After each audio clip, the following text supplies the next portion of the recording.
all of the protective mechanisms of the ego just seemed to stand down. They got sent to the Bahamas for a holiday. And then the more loving, open, expanded states could drive the bus for a while. Awareness, the final frontier. This is Awareness Explorers.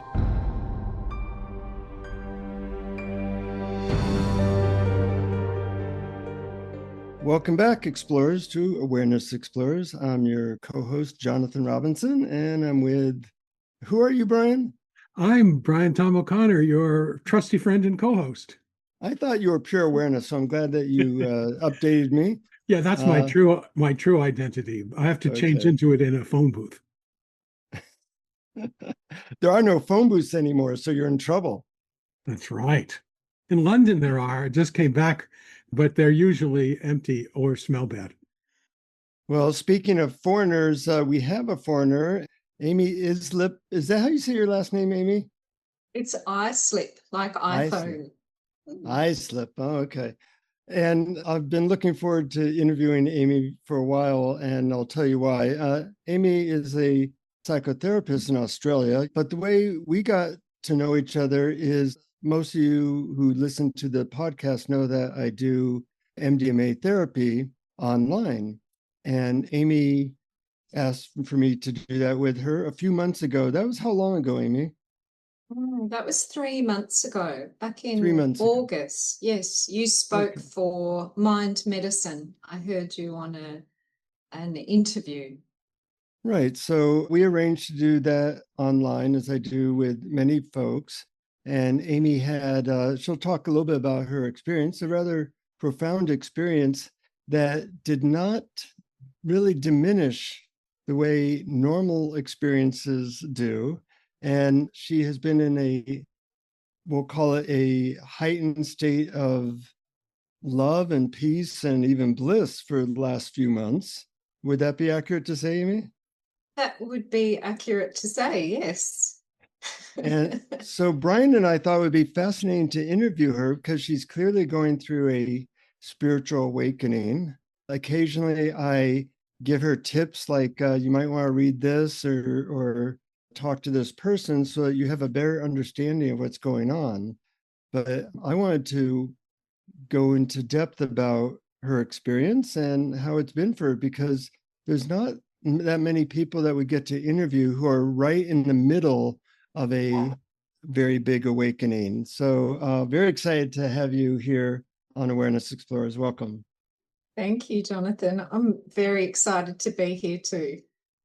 Now, one of the things that I suggested you do as you were going through this experience was to listen to some podcasts, because this was not a major part of your awareness. Some of these Kundalini awakenings and, disappearing into formlessness, all these things. But let's go back to the actual session that we did.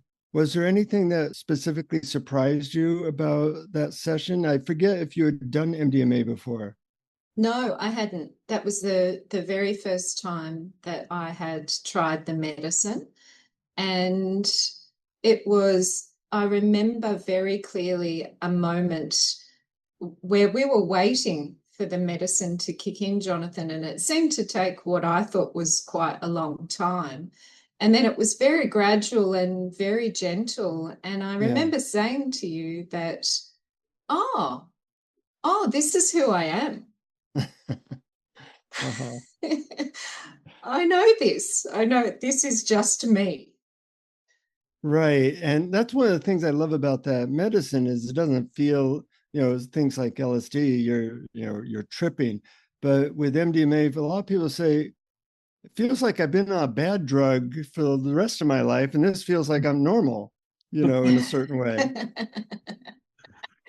What a great descriptor. Yeah. So for people who aren't familiar with that, what did you notice that was different as you remembered who you were, so to speak? Yeah. So I remembered I was very spacious and my heart was very open. and I understood myself to be love. Not Mm-hmm. just that I felt love, but I am love. And Yeah. I'd had that experience before on retreats. I go on silent retreats, and it would normally take me a week to feel that. And in that instance, I went, okay, this is me. All the rest of it isn't actually me. Right. Brian, why don't you, since you're new to Amy, what does it bring up in your curiosity? Sure. Well, actually, I would like to backtrack a little bit. I do want to return to this because what you just described sounds so on the nose to me, even though I've never tried MDMA, but through other experiences that seem so genuine. But I wanted to backtrack a little. Like, for example, you mentioned you've gone on retreats. And so what was your background before coming into this, both professionally and spiritually? So I would say that I have been a seeker for many, many years. I remember when my daughter was very young that I was reading a book, and it was asking about what you would like to be remembered for. And I saw myself in that moment and thought, I am this stressed out, anxious person, and I don't want to be remembered for that. And so I tried meditation. So that would have been my daughter's 26, so it would have been about 25 years ago. Mhm. And I studied with a Buddhist community for 5 years, and I taught for them. I was invited to teach for them. And after after a while, I went elsewhere. There was a lot required of me in that role. And being a layperson, what they term a layperson, at one point they said to me, you need to come to a teachers' meeting. And I said, my daughter has a billy cart derby on. And they questioned my commitment to teaching. And so I said, I think that this isn't for me. I think I need to go. So I then found an ashram, and I went to an ashram for a while and chanted and did kirtans and all sorts of great things. And then I came across a teacher in Australia called Aruna Giri, and he runs regular silent meditation retreats. And that certainly changed things for me. I think that was about 7 years ago. And he would say, relaxation is the gateway to higher states. Mm-hmm. And after being in a Mahayana tradition that emphasized a lot of structure in your practice, and you had to do tantric practices, you had to do certain things to get enlightened, this was a revelation to me that all I needed to do was relax. And so I love that. it's like, oh, that's cool. And then I've always thought of myself as a psychonaut too. So I'm a psychotherapist and a relationship counselor. And I'm fascinated by the mind, and the way different people perceive things differently fascinates me. And so I thought, okay, well, the next kind of frontier is plant medicine.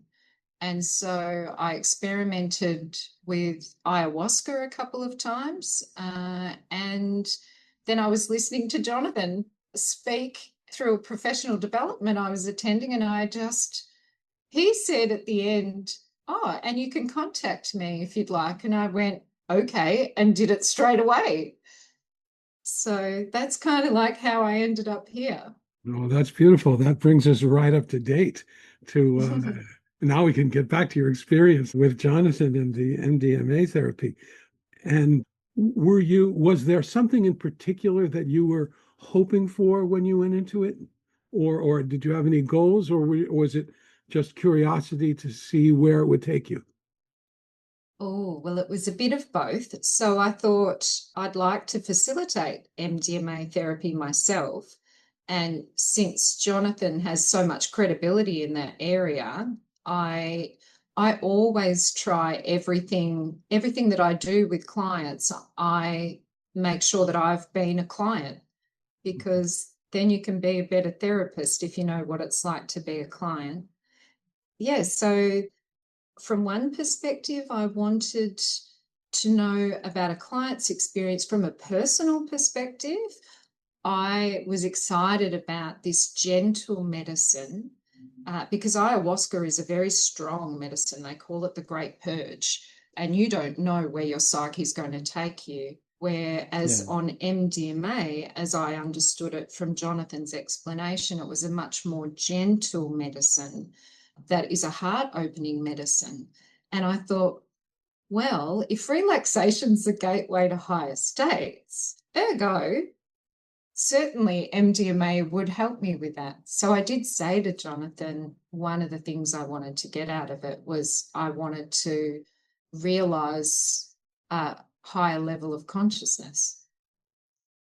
Being that you've barely come down in 3 months, I think you can't get a money back guarantee now. I think, was there anything that surprised you about the session, being that that was your first time trying something like that? It was such a powerful thing, Jonathan, from the perspective of all of the protective mechanisms of the ego just seemed to stand down. They got sent to the Bahamas for a holiday. And then the more loving, open, expanded states could drive the bus for a while. And that's pretty typical of people taking that medicine under a guide. What's not so typical is that lasts week after week, month after month. And I'm wondering, like, if you remember the next couple of days where you still had access to those same feelings, or was it a little bit different? Oh, yes. I wrote about it in my journal and I reviewed that before because, as you guys would know, sometimes it's not easy to remember things in the past. It's good to write it down. And in those days following, I remembered waking up the next morning and my body was surging with energy. So it was early in the morning, around 4 or 5 a.m. And I just felt like I was full of electricity, and I needed to get up and move. And I had thankfully done TRE, which is tremor release exercises, and I did some of that because I just felt that my body was just electric. And the other thing that I noticed was that I thought, I feel like I am still in the drug, if not in it, actually further along into it. I felt more expansive, more open, more. Sounds like it opened a door and you walked through it and stayed on the other side. Yeah. And the really weird thing, Brian, was that I was having a lunch with family, and my husband said, "You look like you've just been on a long retreat and you're cutting things. Maybe we should take the knife off you because you don't look like you're fully here." And I went, okay. And I went out into the laneway with the dog to throw a ball to try and ground myself. And I was thinking, okay, grounding. I need to see, what can I see? What can I feel? Okay, I can feel a ball. But the more I would look at the ball, I would think, okay, here's a ball. What is a ball? Oh, what is a ball? Oh, well, it's green and it's made of fabric. And what's fabric? What's green? How? And the more I tried to ground, the deeper down the rabbit hole I would go. Yeah.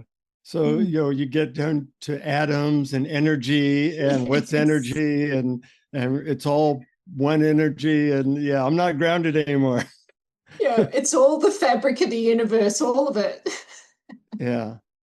Well, when you have a large opening like that that keeps lasting, I'm sure it creates some, I don't know, worry or psychological challenges. And I'm wondering what you went through, because it really, maybe you're more used to it now, but the differences are still there. And I'm wondering what that's been like. Yes, it's a little bit like remember the old school TVs that you used to turn the knob on the TV, and at the end of the broadcasting you'd get some snow. Yeah. It feels a little bit like that, in terms of there's this sense of me being something that is unnameable, something that is everywhere, something that is eternal and consistent and constant, open to any possibility, something profound. And then there's this little Amy, this weird woman who kind of likes to do MDMA and ayahuasca and go on retreats and be a therapist and have relationships and do all that kind of stuff. So it's like glitching in and out of the two. Mm-hmm. And that can feel really, at the start, it felt really jarring. Mm-hmm.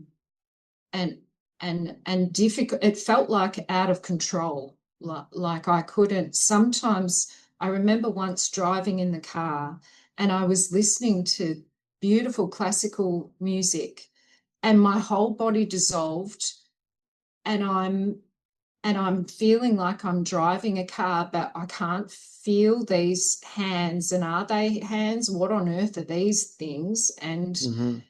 And so it was quite scary, because I didn't feel that I was able to come back into Amy.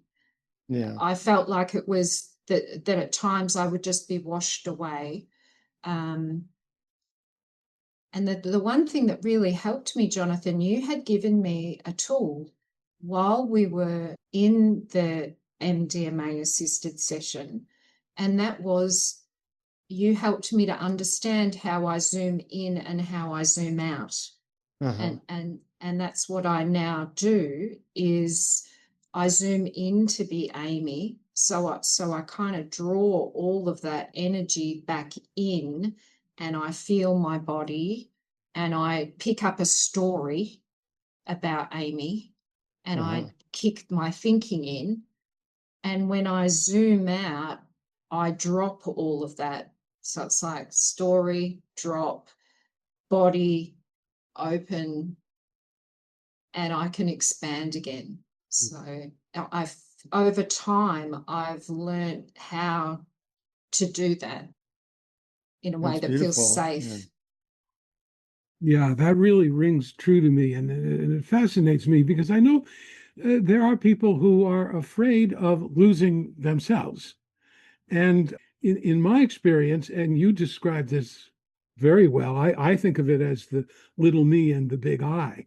And little Mm-hmm. me is the Brian character that sometimes I have to zoom into just to do practical things in this organism's life. But I know that's not who I really am. And whenever I want to, I can sort of zoom out. And so I no longer have a feeling that the Brian character has to go away or be gone or be seen through or disappear or anything. Is that similar then to after you sort of acclimated to switching back and forth? Is that similar? Yes, it certainly sounds very familiar to me, Brian. And potentially I haven't fully integrated yet, because there are times where I notice it's harder for me to zoom out. So I kind of, when I get into the character of Amy, particularly work, after I've had a big day. Yesterday I did supervision for two different groups. So I had I don't know, there was 10 people in one and 6 in another. And then I had a couple of clients, and then I had a meeting with my virtual assistant. And when I got home, the stories were big still. And I noticed that even when I was trying to drop them, I was still staying small. And it took me a while then. So I can imagine if I structured my life differently, I could probably easily go back into that if I didn't take the time to give this process space. Mm-hmm. Yeah, an undervalued concept, or I never hear people talk about it, is the concept of momentum, whether it be momentum towards being our personality or momentum of being, love, consciousness, whatever you want to call it, that, on a retreat, you're trying to put the brakes on personality. And, it used to take a week. Now it takes you maybe on a good day, 5 minutes or maybe 5 seconds, depending on how much momentum you have going in that direction. And then, momentum in both directions, whether it be in personality or being awareness. And if you don't get too far into personality, then that awareness or that love is always there. It might only take 2 seconds to get there. Yes, that's a really good descriptor of it, Jonathan. And I think, like this morning, I've structured my days very differently since this has happened, and I no longer see clients in the morning. So the mornings are spacious time, and I do certain things that help this aiminess to drop away. So I meditate every morning, and I read, I've got this beautiful book by Ramana Maharshi, and I think it's called After the Rain. And it's just this beautiful picture book, and it's got a lot of Ramana Maharshi's quotes. And I can just open it up at random, and there's just pure wisdom. And that's how I start my meditation practice. And then I go out into nature with my beautiful dog, Charlie, and we just delight in, and I say that because outside my office here, there's trees, and there's just an abundance of these beautiful leaves and the light shining through. And then that Amy's gone then. Like, there's no need for Amy when there's all of that wonder. That's great. Yeah, so mornings are very different. I'm wondering, what would you say you do when you meditate? Oh, yeah, great question. Well, that's part of, I think, what's happening in this process too, is there is an unraveling of my psyche. So I sit with what is. So I just open up and I sit with whatever is arising. And I don't always understand what that is, but there seems to be a constant unraveling of psychic material, old patterns and structures. And the way I experience it is I will feel something in my body. So it might be a constriction in my heart, or it might be a tension in my shoulder.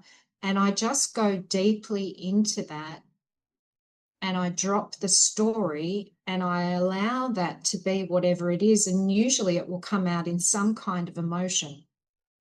So I often find myself crying, or there's been times where I've grunted, and there's things in there that need to unravel so I can open more, if that makes sense. Yeah, that makes total sense. Yeah. And I love the fact that you start with what is, because a lot of people, and I did this for a long time, meditate with a purpose. And my purpose was usually to get rid of what I was feeling at the moment. And when I stopped trying to get rid of what I was feeling, then Yeah, sometimes emotions would come, but I wasn't trying to change them anymore. Just as you say, be with what is, and I think that's so important. And allow. So you weren't avoiding emotion. It sounds like you were welcoming it. Yeah, welcoming it is a really good descriptor, Brian. And when it's really powerful, I do a little practice, which is kind of it's based on parts theory, and that is I kind of visualize just sitting that feeling down on a couch next to me, and me just saying, "You're okay to be exactly as you are. What is it you need to tell me?" Yeah. And whatever it is, it just does its thing. And I just go, yeah, okay, sure. Okay. And then it will unravel itself when it's held tenderly, because what you feel you can heal and what you resist persists. Mm-hmm. And from what I can see, there is more of my stories unraveling. And when that little part sits with me on the couch and I hold it, then it realizes its own illusory nature, and it vanishes. It goes poof. Nice. Yeah. Yeah.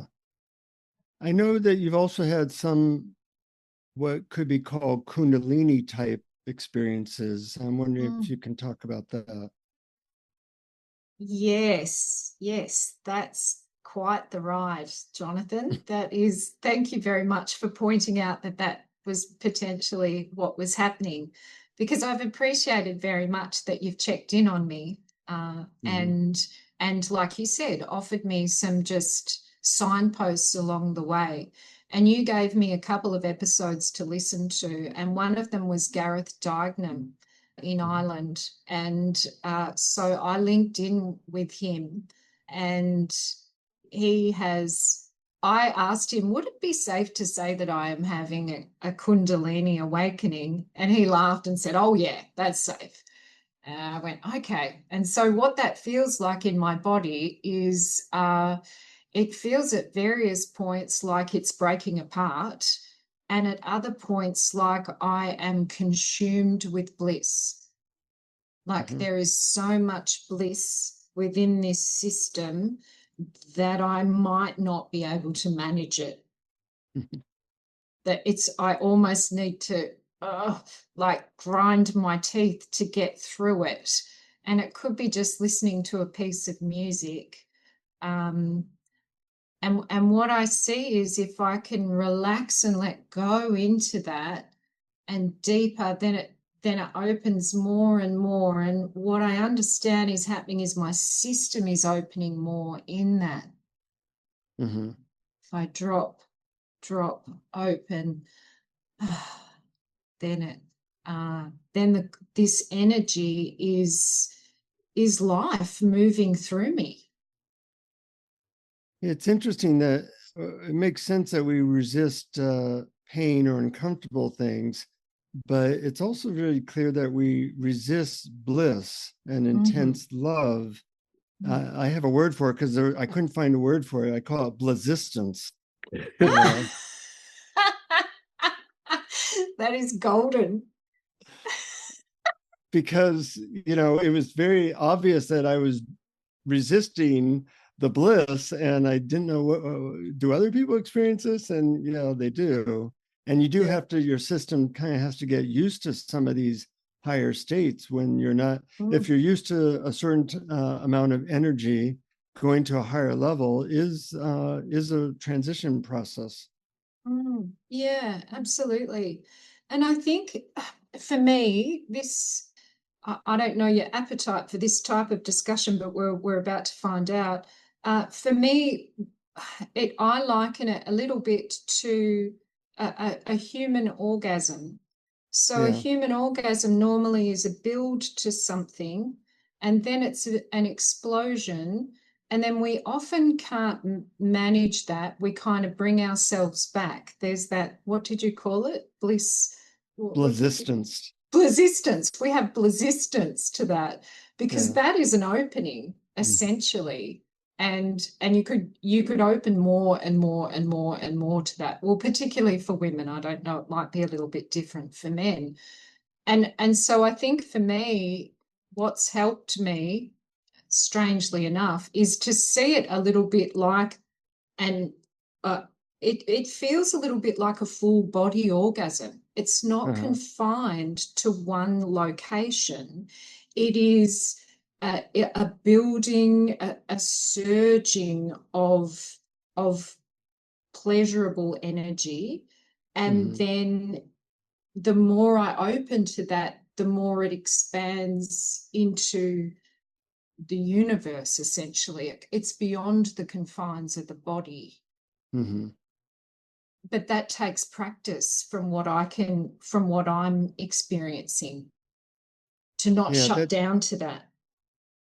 That's kind of a good description of what actual tantric sex is supposed to be, is being better able to handle higher levels of energy before, say, going to an orgasm where you then are released from that energy.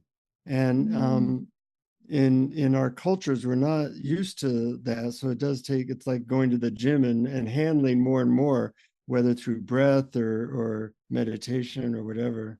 That was a good description of it. And I think if we understand reality, then pain and pleasure are actually the same. It's the same mechanism.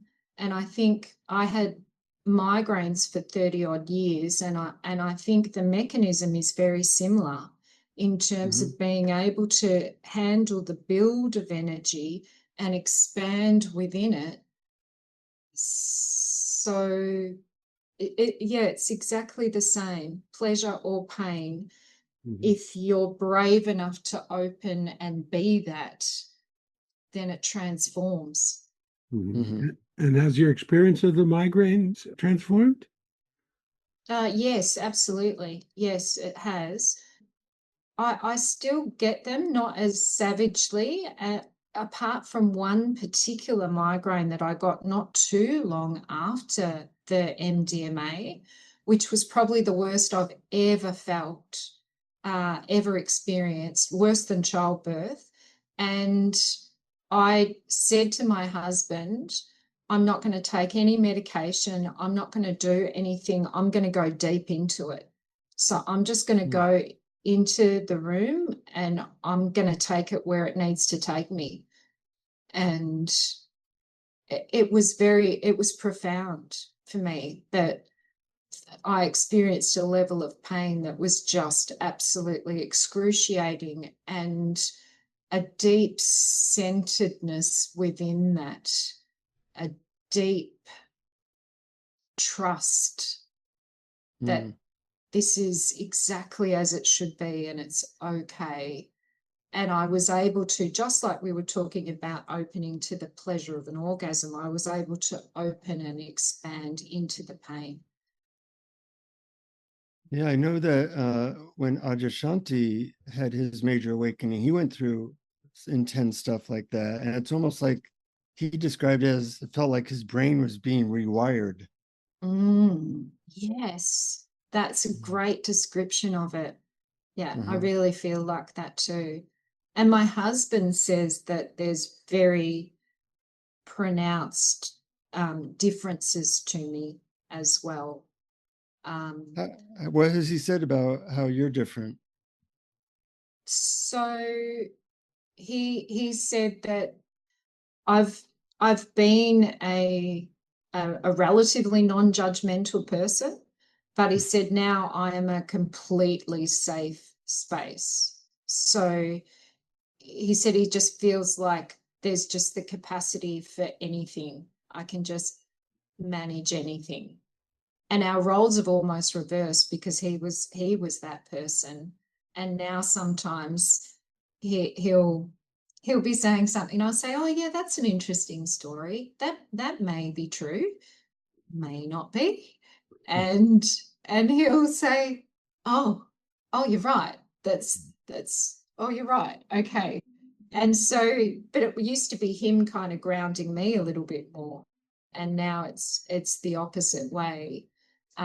He said that, oh, my temperature's changed completely. I was a cold person my whole life, freezing cold or couldn't get warm, and now I'm warm all the time. So that's a strange thing. What else does he notice? Oh, I don't get triggered by things. So things that used to really bother me don't bother me anymore. Yeah. What's an example of that? Because that's a major thing. You know, people get triggered a lot. It must have been Yeah. interesting when you notice, I think I used to get triggered by that, and now I'm not. Yeah, that's right. So there was an interesting thing. I had a week where there was just 4 people had a go at me about different things. And it's very unusual. You were And being tested. yeah, and I went, oh, this is a bit juicy. Like, this is cool. And one of those, don't get me wrong, it's not like I have no triggers at all left anymore, but certainly I don't have the same nervous system response. And that's what fascinates me, is that's gone. I used to get like a heat in my gut, and then it would rise up and almost to the point where it could flush my face. So there was quite a strong response if I thought I'd done something wrong, or I'd displeased someone. Whereas now, none of that happens at all. I get not a glitch internally, and it's like, that may or may not be true. And then I just explore with that person what their issue is. And if I have done something, I can take ownership for it. But I don't feel crippled by it. I don't worry about what people think about me anymore, which is great. Wouldn't trade that one for the world. Yeah. I was fascinated by what you said when you said to your husband, well, that may be true or that may not be true. And it may also be related to the triggering. The idea that all the thoughts going through your mind and the stories about it may not be true. Some people never question that. Did you find that questioning whether your thoughts are true was a result of this experience? And also, did you find that when you got triggered, there was less story spinning that automatically happened? Yes, absolutely. So I'll answer the second one first. Definitely less story spinning. I could see the stories like as if I was reading a fairy tale. And I found that I was even particularly in session with clients, I would just think, yeah, that's a cool story. I can see how you feel that way because of that story. And obviously, I don't say that to them, but it's a little bit like trying to help them. I think Leonard Cohen says, there's a crack in everything. It's how the light gets in. And I help them to try and just wedge it open so they can see the light, that maybe it's not all the way I think it is. Oh, there's something else in there. Because we're so wedded to our stories, and then we live to our stories, and then we're in a prison, we're confined. And if we drop our stories, then there's no limitation. So I found my own stories were less, and I can help people with theirs. Yeah. I remember after I took Jeffrey Martin's Finders course, where I was having a similar awakening as to how you describe it, Amy. And I'm also a therapist, so I would be listening to people's stories, and it struck me as like weird, like, you know, what are you even talking about? Like, you know, things are fine. We're right here. There's no problem. And I was worried if, and my wife would have stories, you know, about her day that seemed like talking about the weather on Neptune. You know, why are you even talking about that? And I'm wondering if that's caused any challenge to you, or any difficulty in relationships where you feel less maybe in their world of worry Mm. and story and such? Yes, yes. I have noticed that I have to be much more conscious of keeping in contact with people because there's no longer such a strong need Uh-huh. uh, to Right. do that. And particularly people who are full of a lot of stories, then I find that a little bit more challenging to stick with the story. I have more of a tendency to just want to expand around that story. Uh-huh. And then perhaps I'm not fully with that person. So I have, yeah, it is relationally a little bit of a challenge sometimes. Something that happened. So once I had that experience in after the Finder's course, I think I became a little bit less relating to their story, like Mm. that doesn't seem very real. And then about a year later, I experienced pretty impactful trauma, and I Mm. was in a trauma reaction for about 6 weeks. I hadn't experienced that as an adult ever, really. So I saw that I couldn't get out of this story I was in. Mm. And that was fascinating to me. Like, it wasn't pleasant for sure. It was very No, unpleasant. But it's but like, oh, this helpful. is this is what it's like. You've fallen into a hole and you can't get out. And Yeah. so I eventually did get out of that hole, and circumstances changed. So now even though I have that perspective of our stories aren't real, I have more like compassion or understanding of what it's like to, like, I'm trapped. Yeah. And I'm very grateful for both those experiences, really, because you need two wings of that plane. If you just can't relate to somebody's stories, it can negatively impact relationships. Or if you're just in people's stories, it's hard to help people get out of them. Yeah, absolutely. Yeah. I think that's a really beautiful way of saying it. And you talk about two wings of the plane, and I see those wings as wisdom and compassion.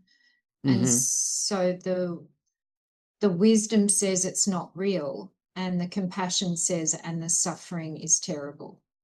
Yeah. Yeah. And very real to that person. Absolutely. Yeah, Yeah. absolutely. And I think this process hasn't been easy, and I think that I feel incredibly fortunate to have this fresh understanding, and so I can feel a great deal of compassion. I can remember being so locked into my stories that I felt Mm-hmm. anxious all the time. Yeah. I can remember and there is no separation. So I am that person. And Mm. so if I am not able to be with them, I'm not able to be with myself. That's the issue. It's actually not about them. It's about this is in all of us. And so it's recognizing, oh, I'm having trouble staying here, and then opening and expanding, and everything is welcome here. There is Mm-hmm. nothing that isn't okay here. Mm-hmm. Yeah. But I forget that sometimes. Yes, we all do. Returning just a little bit to the actual MDMA session, both Jonathan and Amy, how does that work? I mean, you take the medicine, wait for it to have an effect, and then what happens? Jonathan, do you ask questions, or Amy, do you describe what's happening, or what was the moment? I don't, we can't go through the entire session, but what was it? What was it like during? Do you want to start, Yeah, Jonathan? maybe Jonathan starts with how it's structured. Well, for people who really are very interested in a very long answer to that, the book Ecstasy as Medicine will go into that in detail. But a short answer is there's two ways of looking at it. One is let the medicine lead. And it seems that it kind of bubbles up what needs to be bubbled up. And then I'm just naturally curious. So I'll go, so what's that like? Or you mentioned you might be thinking about a certain relationship. And I'll say, so what are your thoughts about that? It's not brain surgery. Mm-hmm. At least for me, it's very much like, oh, I'm curious what that's like. And then sometimes we look at things that feel kind of stuck, and I play with different methods. I say, well, you might want to look at this way, or you might want to try this. And on MDMA, people react to suggestions or methods really well. Like, well, that really works for me, or no, that's not it. So there's a clarity that accelerates everything. That's my description. But what would you say, Amy? Mm. Yes, I think to give practical life to what you're saying, Jonathan, in our session, there was a few things that I wanted to achieve. And one of those was I was having difficulty with a relationship in my life. And I was feeling like I was ruminating and kind of fixating on this relationship. And so Jonathan and I talked about that and went through a couple of different methods, as Jonathan was saying. And one of them was to, when I found myself ruminating, was to say blah, blah, blah, which I found incredibly helpful. And I use that today. Like if I'm caught in story, I'll go, oh, blah, blah, blah. And the story just like drops away. So that's helpful. The other thing, Jonathan, we talked about was, oh, that person's doing a great job of being themselves. Yeah, they're being a perfect them. They're Mhm. playing the role of a jerk really well. You can Really appreciate well. how incredibly well they do that. Yeah, and we even, we used the example of a certain political person. Oh, gee, that guy's doing a great job being him. Like, look at him go. He's just really nailing it. Uh, Yeah. and that's incredibly helpful. I think since then I've really seen just the beauty and the uniqueness of everyone and everything, and just being able to go, wow, look at them being that. That's awesome. Yeah. That's another expression of life in its fullness. How wonderful. Yeah, so that was incredibly helpful to me. Yeah. Yeah, we all talk about love, but we don't talk about where the obstacles, those precise obstacles so Mhm. much. And when a very clear, precise obstacle of love is judging people. They Judgment, should or should yes. not be that way. Mm. So finding, and I and Brian have various ways to get beyond judgment.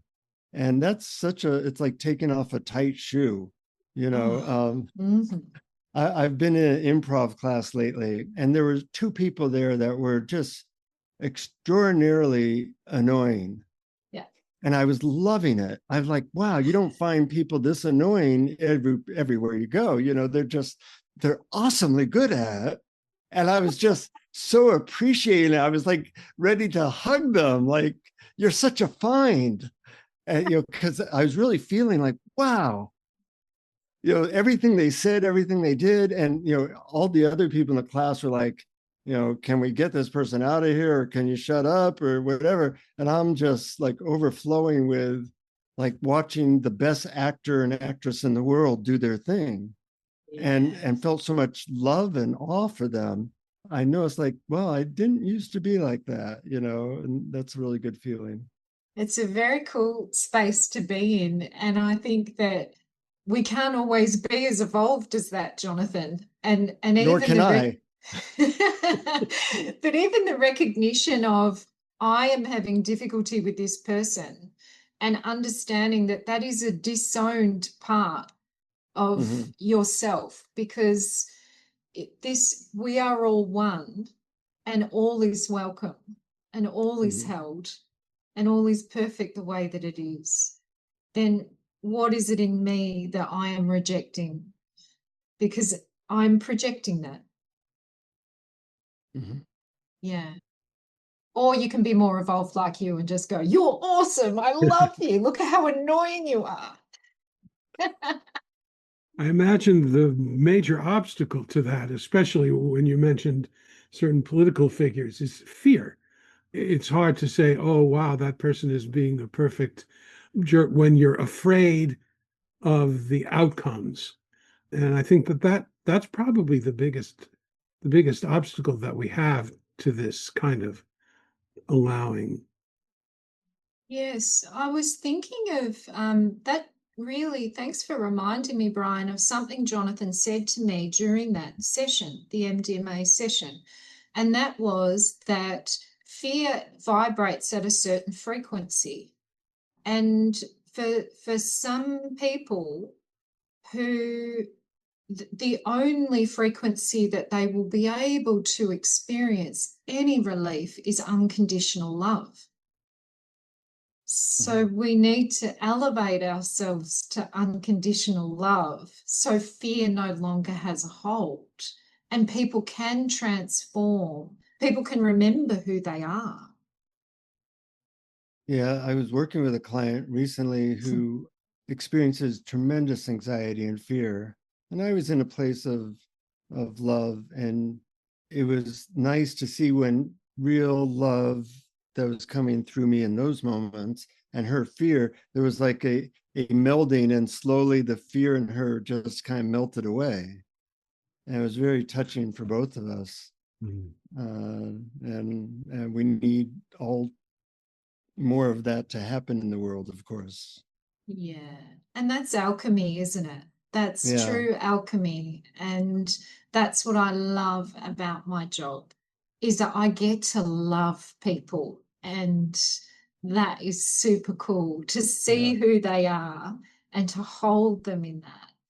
And that is such a beautiful space to be. Yeah. Such an honor.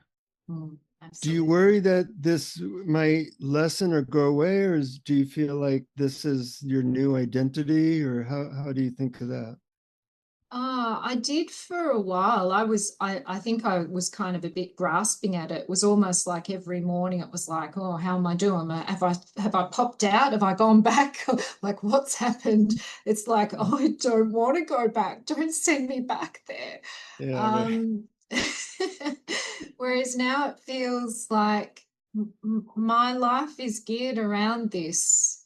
And so the conditions are there for this to continue to unfold. And so there's no reason for this not to. Mhm. And if it doesn't, then that's okay too. That there must be something in that as well. That must be okay too. Mm. Yeah. Well said. Any last questions, Brian? No, I think I've asked. I probably will think of more, and I think we could go on for actually a couple of hours about this. But I have a kind of a feeling of satisfaction Uh-huh. Lovely. Yes. at how well articulated this is, and how I think helpful it can be to our listeners. Yeah. I hope One so. one thing I will say, I may have given you this suggestion, and there are other people who I've worked with on that medicine that continued and with it for, at least days. And we're not used to that. So they were interested in, how do you get grounded quickly? If you're too open, how do you get grounded quickly? And for people who might be doing medicine or on retreats or have a big opening, that is a nice thing to be able to do, because sometimes you do have to drive a car and you have your kids and things. And the most helpful suggestion I've noticed for people is taking a cold shower. That will ground you, or warm then cold shower, doing physical exercises, and eating heavy food.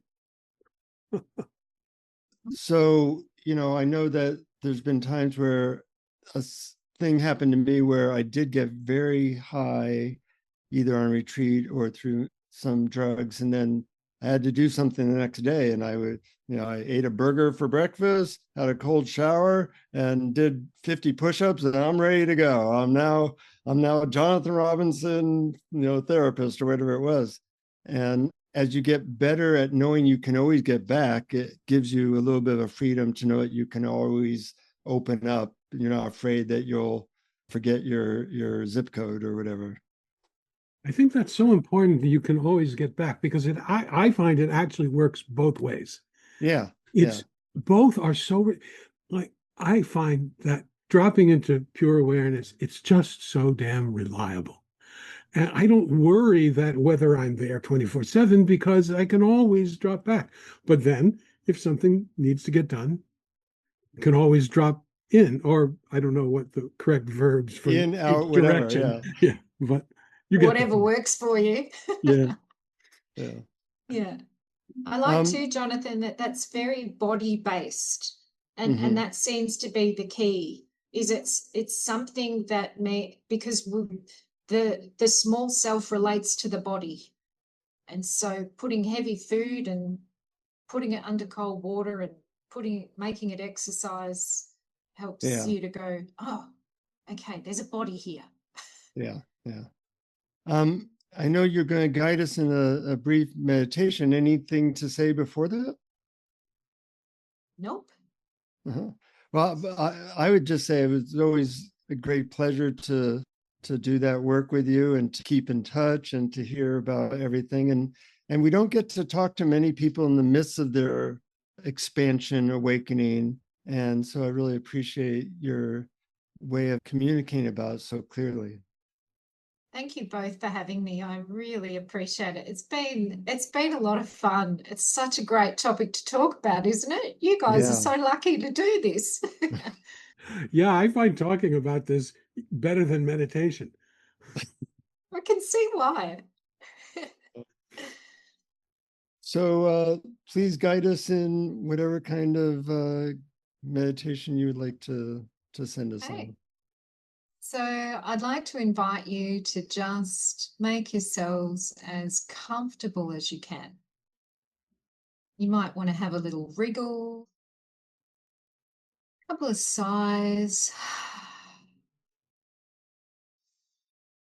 and just allowing yourself to be just exactly as you are.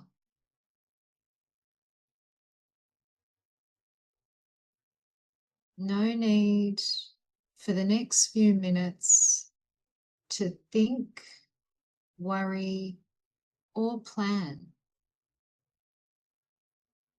You can give yourselves full permission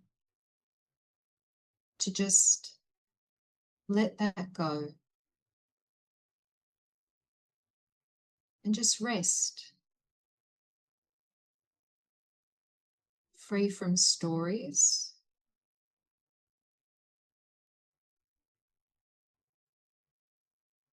free from plans,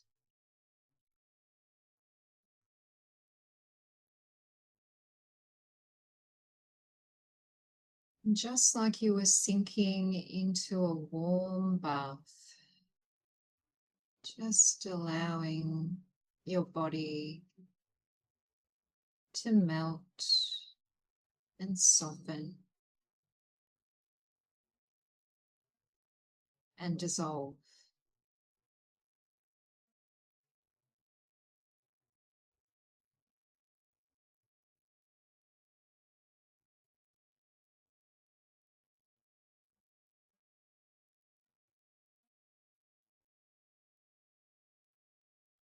And if thoughts or concepts arise, you can just allow yourself to drop it.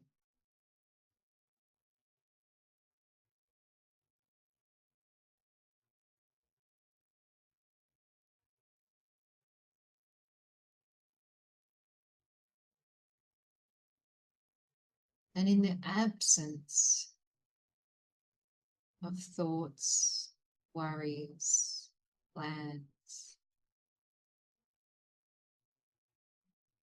allow yourself to expand.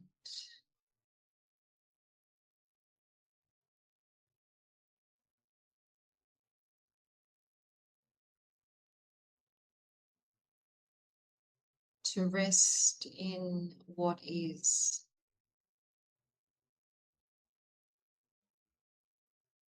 What can only be here in this moment.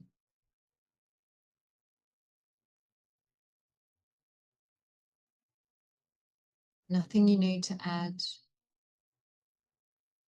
nothing you need to take away.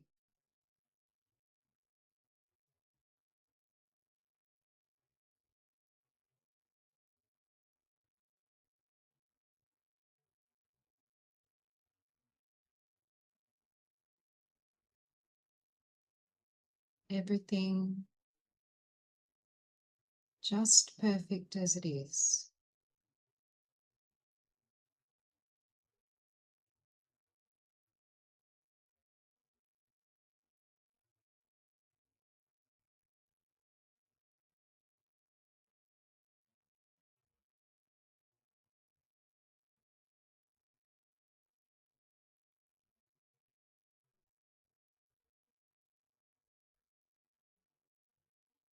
This is it. Just this. Right now. Nothing else required. All here. Right now.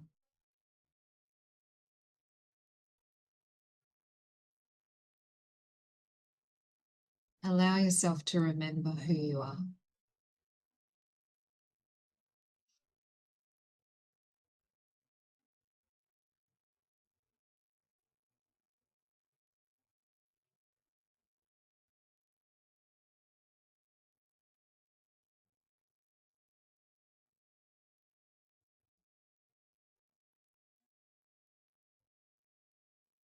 When you're ready, drawing all of that back into this body, into this mind, these thoughts, this personality, this person, this role that you play. Notice your feet on the floor and wriggle your toes.